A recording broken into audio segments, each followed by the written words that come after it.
अति जलद व अचूक बातम्यांसाठी पाहत रहा महामीडिया 24 सदैव तत्पर। एसटीची बेल खणली ती नेहमी एक आवाज येतो, चला पुढे सरका, पाठीमागे जागा आहे ना, चला तिकीट तिकीट। प्रवाशांनो, कोल्हापूरच्या लालपरीत घुमणारा हा ठाम आणि आत्मविश्वासपूर्ण आवाज गेली 15 वर्ष हजारो प्रवाशांच्या कानावर पडतोय। हा आवाज आहे कोल्हापूर डेपोतील कर्तव्यदक्ष महिला वाहक मेघा भिवसेकर लाड यांचा। कधी काळी पुरुषांची बख्तेदारी मानल्या जाणाऱ्या एसटी महामंडळामध्ये 19 डिसेंबर 2010 रोजी खाकी वर्दी परिधान करून त्यांनी सेवेला सुरुवात केली। संसाराची जबाबदारी आणि नोकरीतील कर्तव्य यांचा सुरेख समतोल साधत त्याने आपल्या जिद्दीनं आणि मेहनतीनं कोल्हापूर डेपोमध्ये स्वतःची वेगळी ओळख निर्माण केली। घरात अवघा 2 महिन्यांचा मुलगा आणि 2 वर्षाची चिमुकली मुलगी असताना त्या काळजावर दगड ठेवून नोकरीसाठी बाहेर पडण्याचं धाडस मेघाताईने दाखवलं।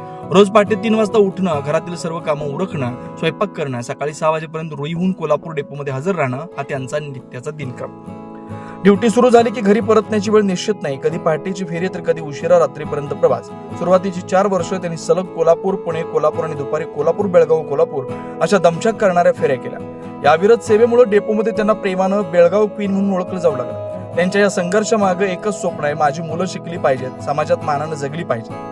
नोकरीची धावपळ, घराची जबाबदारी आणि मुलांचं संगोपन या सगळ्यांचं मेळ घालताना त्यांनी कधीही मुलांच्या शिक्षणाकडे दुर्लक्ष होऊ दिलं नाही। पहाटेची ड्युटी असो व रात्री उशिराची फेरी, मेघाताईंची जिद्द मात्र कधीच कमी पडली नाही। त्यांच्यासाठी वाहकाचं काम म्हणजे फक्त तिकीट देणं नाही, प्रवाशांना मदत करणं, ज्येष्ठ नागरिकांची काळजी घेणं आणि महिला प्रवाशांना सुरक्षिततेची भावना देणं हे त्यांचं खरं कर्तव्य आहे। त्यामुळेच अनेक प्रवासी त्यांना केवळ वाहक नव्हे तर घरच्या माणसासारखी माया करणारी व्यक्ती मानतात। एकदा कोल्हापूर पुणे मार्गावर शिवशाही बसनं प्रवास करताना अचानक गाडीतून धूर निघू लागला। परिस्थितीचं गांभीर्य ओळखून मेघाताईंनी क्षणाचाही विलंब न लावता सुमारे 25 प्रवाशांना तत्परतेनं सुरक्षित बाहेर काढलं। तिकीट मशीन, पैशाची बॅग आणि चालकाची बॅगही त्यांनी बाहेर घेतली। काही क्षणात संपूर्ण बसनं पेट घेतला, पण त्यांच्या प्रसंगावधानामुळे अनेक प्रवाशांचे प्राण वाचले। त्या दिवसाची आठवण आजही अनेकांच्या मनात कृतज्ञतेनं जिवंत आहे। कोल्हापूर डेपोत विविध देवदर्शन सहलींचं आयोजन, अष्टविनायक, दत्तदर्शन, पंढरपूर, गणपतपुळे यासारख्या यात्रांचं नियोजन करण्यात त्या आघाडीवर असतात। तसेच मुंबई, पुणे, रत्नागिरी, बेळगाव, सोलापूर अशा लांब पल्ल्याच्या मार्गावर ते अगदी सहजपणे ड्युटी पार पाडतात। कामाबरोबरच कला जपण्याची त्यांची आवड तितकी जिवंत आहे। गौरी गीत, झिम्मा फुगडी, उखाणा स्पर्धा, वेशभूषा स्पर्धा अशा अनेक सांस्कृतिक स्पर्धांमध्ये त्यांनी सहभाग घेऊन बक्षीस मिळवले। आज जागतिक महिला दिनाच्या निमित्तानं मेघा लाड यांचा हा संघर्षमय आणि प्रेरणादायी प्रवास नव्या पिढीतील मुलींना एक मोठा संदेश देतो। कोणतंही क्षेत्र केवळ पुरुषांसाठी मर्यादित नसतं। जिद्द, परिश्रम आणि धैर्य असेल तर स्त्री कोणती उंची गाठू शकते।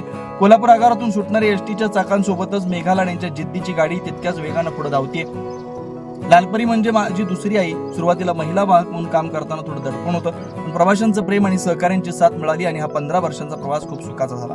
लालपरी ही माझी दुसरी आई आहे, तिचं माझ्यावर खूप मोठे उपकार आहेत आणि मला त्याचा अभिमान आहे, असं मेघाताई आवर्जून सांगतात।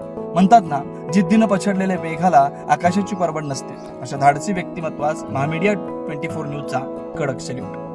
तर मग चला सबस्क्राईब करायला विसरू नका महामीडिया 24 न्यूज चॅनलला। महामीडिया 24 सदैव तत्पर।